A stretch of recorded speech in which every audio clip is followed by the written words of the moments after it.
سلام نعم كبرات تخطاتلتي مدب يوتيوب شانل سينما سمرة نلمو كم تلمو تابصابات سبورت حزنا متسينا لنا مسانا تسمحو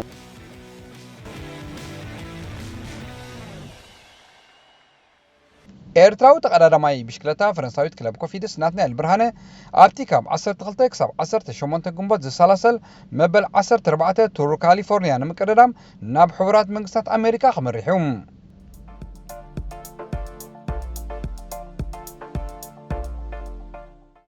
ይግባይ ቸልሲ ተነፂጉም ዓቕሚ ኣዳም ዘይበፅሑ ተፃወቲ ብዘይ ሕጋዊ መገዲ ኣብ ሕቑፋ ብምእታዋ ብፊፋ ዝተኸሰሰትን ንክልተ ወቕቲ ምስግጋር ተፃወቲ ድማ ዝተኣገደትን ቸልሲ ናብ ፊፋ ዘቕረቦቶ ይግባይ ተነፂጉም ለንደናዊት ክለብ ቸልሲ ብሓፈሻ ኣብ መስርሕ ዕድጊ ናይ 29 ተፃወቲ ክስ ቀሪቡላ ዘሎም ዛጊት ኣስማት ናይቶም ዘፈረሞቶም ተፃወቲ ብወግዑ እኳ እንተዘይተሓበረ ነዚ ጉዳይ እዚ ኣብ ዝመፅእ ሳልሲ ናብ ላዕለዋይ ቤት ፍርዲ ስፖርት ከተቕርቦ ምውሳና ይንገር በዚ መሰረት ኣብ ስዕብ ክልተ ናይ ምስግጋር ተፃወቲ ወቕቲ ሓደስተ ተፃወቲ ከተፍርም ዘይትኽእል ቸልሲ ንጉዳይ ኤደን ሃዛርድ ጠልጠል ከተብሎ ከም ትኽእል ይትንተን ኣብ ክረምቲ ናብ ሪያል ማድሪድ ክሰጋገር ከም ዝኽእል ዝግመት ሃዛርድ ቸልሲ ክሳብ ሰነ 2020 ሓደስተ ተፃወቲ ከተፈርም ስለ ዘይትኽእል ምስኣ ክፀንሕ ከም እትውስን ነታ ክለብ ቅርበት ዘለዎም ሰባት ብምጥቃስ ዴይሊ ሜይል ትሕብር ይኹን እምበር ኣስታት 4 ተፃወቲ ብመልክዕ ለቓሕ ምስ ካልኦት ክለባት ኣኽቲታ ትርከብ ቸልሲ ኣብ ምርጫ ተፃወቲ ከም ዘይትጭገም እቲ ምንጪ ይውስኽ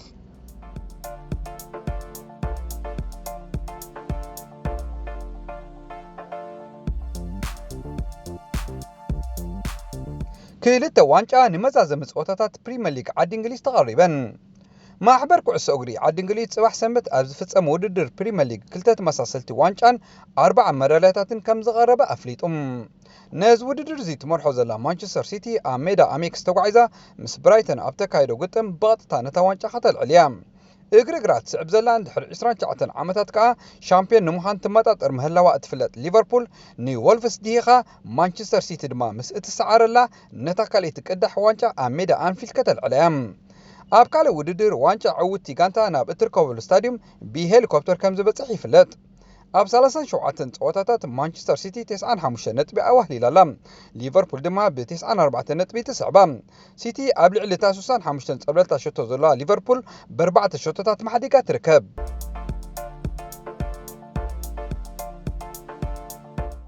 ستيفن جيرارد ليفربول نبارسيلونا أعنى نفسامي أب سجرت لوطوتا كم تعذب خينو أم ميدا أنفيلد ترحيبون يروم إزي أب كل تشحن حموشتن كم حلقة جانتا بموهان تاريخ السرحة تذكر تصوتي هواساتي كتصورو أي كألم بمبالك أدمي فيسكا ما كلاي دنيا كابتي ميدا موتو حبيروم مسقال هي أبتي ميدا نيرم صباح تمرتي ألواي لوني وتي اتحققن كالي يوزبال جيرارد مساكين توم تتصاوتي انتا يحاسبو نيروم ازقوان نوم كما سلطاني هونكا خطريوغن بتعام خبيديوم وتصيت 4 ببادو مسكونة كي تزازم موزا مريسة مخنياتو سوارز كوتينيو يخون ميسي لبوم تسيروم كريوم نفسي مخالع بيني خبل ندان كيرا أنفيلد كريو زخل كولو مخنيات قليتهم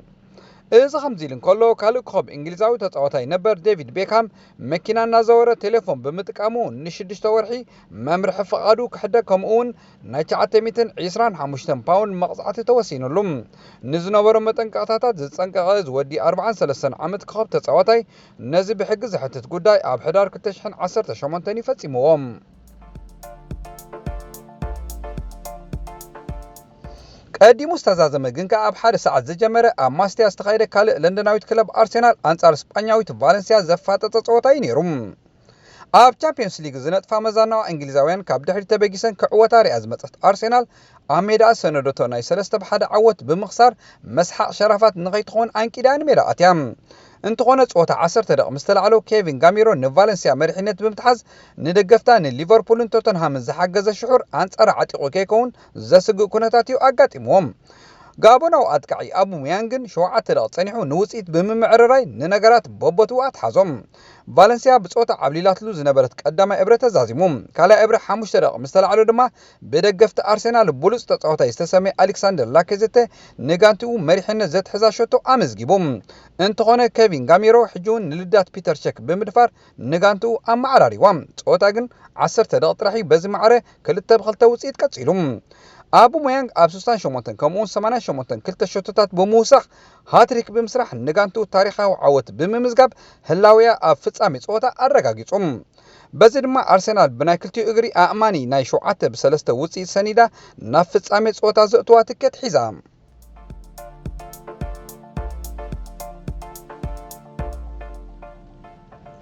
ዩሮፓ ሊግ ብናይ ካልኣይ እግሪ ጾታታት ኣብ ዝቐጸለሉ ቸልሲን አርሰናልን ንመጋጥምተን ብምስዓር ናይ ቻምፒየንስ ሊግ መሓዙተን መሲለን ብሉጻት ኣመዝገብቲ ሸቶ ናይ ዝውድድር ዘሎ ኦሊቨር ጁሩድ ናይ ቸልሲን ሉካሌቪች ናይ ኢትሃድ ፍራንክፈርትን ፊት ንፊት ዝገጠሙሉ ተወሳኺ ግዜ ኣምሪዑ ብፍጹም ቅላዕ ዝተዛዘመ ኣብ ሎንዶን ስታንፎርድ ብሪጅ ዝተኻየደ ጾታ ቸልሲ ዕውቲ ኮይና ወፅያ ን16 ጾታታት ከይተሰዓረት ክትስጉም ብምጽናሕ ክብሮሶን ናይ ዝውድድር ሒዛ ዘላ ቸልሲ ዘይከም ቀዳማይ እግሪ ንብሉጽ ተጻዋታይ ኤደን ሃዛርድ ካብ ፈለማ ከተሰልፈያ መሪጻ ኣብ ሊላትሎ ኣብ ዝወዓለት ቀዳማይ እግሪ ድማ ሮበን ዘመዝገባ ሸቶ ብምኽሻን ንኽሕሳ ተራእዩ መልሲ ባሃብ ዝተጸገመት ፍራንክፈርት ንዝበዝሐ ክፋል ቀዳማይ እግሪ ተዓብሊላ ክትሕልፎ ብምግዳዳ ውጽኢት ንዕረፍቲ 1-0 ምርሒዩ ድሕሪ ዕረፍቲ ፍራንክፈርት ቀይራ ቀሪባ ከም ውጽኢት ድማ 5 ደቂቕ ምስ ተላዕሎ ሉካ ሸቶ ብምዝጋብ ከም ማዕራርያ ካለ ክሳብ ምድብ 9 ደቂቕ ናይ ጾታ በዚ ውህሉል 2-2 ውጽኢት ብምዛሙ ክልቲአን ጋንታታት ናብ ተወሳኺ ግዜ ምሪሐን ናብ ተወሳኺ ግዜ እውን እንተኾነ ዝተወሰኸ ሸቶታት ብዘይ ምንባሩ ጾታ ናብ ፍጹም ቅላዕ ኣምሪሖም ሓላው ዳል ቸልሲ ኬፓ 2 ቅላዕ ብምምላስ ነቲ ሓንቲ ቅላዕ ዘድሓነ ኬቪን ትራፕ ብምምላጽ ጋንትኡ ናብ ፍጻሜ ክትሓልፍ ኣኽኢልዋ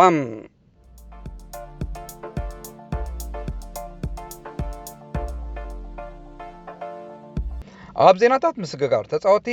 ክለብ ባርሴሎና ንብራዚላዊ አከፋፋሊ ፊሊፕ ኮቲኒዮ በቀዳምነት ናብ ዕዳጋ ከተወርዶ ምዃናን ንመጻ ዕጫ አሰልጣንያ ኤርኔስቶ ቫልቨርደ ድማ ክዝትየሉ ምዃናን ተሓቢሩ ንዩቬንቱስ 5 ዓመታት ዝዓለመ ኢጣልያዊ መስ ሚላኖ አልጌሪ ካብታ ጋንታ ክሳናበት ብምዃኑን መተካእቱ ድማ አሰልጣንታ ጋንታን ክለብ ቸልሲን ዝነበረ አንቶኒዮ ኮንተ ተሓጺሙ ምህላው ተቃሊሑም ናይ ብዙሓት ተጻወቱ ወኪል ዝኾነ ሚኖ ሪዮላ ኣብ ኢጣልያ ንኸይሰርሕ ክሳብ 9 ነሓሰ ተኣጊዱ በምህላው ንተኽእሎ ምስግጋር ፈረንሳዊ አከፋፋሊ ክለብ ማንቸስተር ዩናይትድ ፖል ፖግባ ናብ ዩቬንቱስ ከጽቦ ከም ዝኽእል ተገሊጹ አሰልጣኒ አርሴናል ኡናይ ኤምሪ ሜስቱድ ኦዚልን ሄንሪክ ማክተሪያንን ዝርከቦም 5 ተጻወቱ ኣብ ዝርዝር መሸጣ ተጻወቲ ኣእትዮም ተባሂሉ ሊቨርፑል ንውዕል ዝሓለፈ ሰሉስ ኣብ ልዕሊ ባርሴሎና ዝዓንደለ ቤልጅማዊ ኣጥቃዒ ዲቮክ ኦሪግ ከተናውሕያ ማንቸስተር ሲቲ ንብራዚላዊ ኣጥቃዒ ገብርኤል የሱስ ክሸጦ እንተደኣ ክኢላ ንፖርቱጋላዊ አከፋፋሊ ክለብ ቤኔፊካ ጆ ፊሊክስ ክትዕድጉያ ይበሃል ኣሎም ወኪል ቺሊያዊ ኣጥቃዒ ክለብ ማንቸስተር ዩናይትድ አሌክስ ሳንቸስ ንምስግጋር ዓሚሉ ኣመልኪቱ ምስ ክለብ ኢንተር ሚላን ተዘራሪቡ ክቡራት ተኸታተልቲ መደባት ዩቲዩብ ቻነል ሲነማ ሰመረ ናይ ሎም መዓልቲ ጸብጸባት ስፖርት ኣብ ዝወዲእና ኣለና ጽባሕ ብኻልእ መደብ ይረኽበና ሰሰናዩ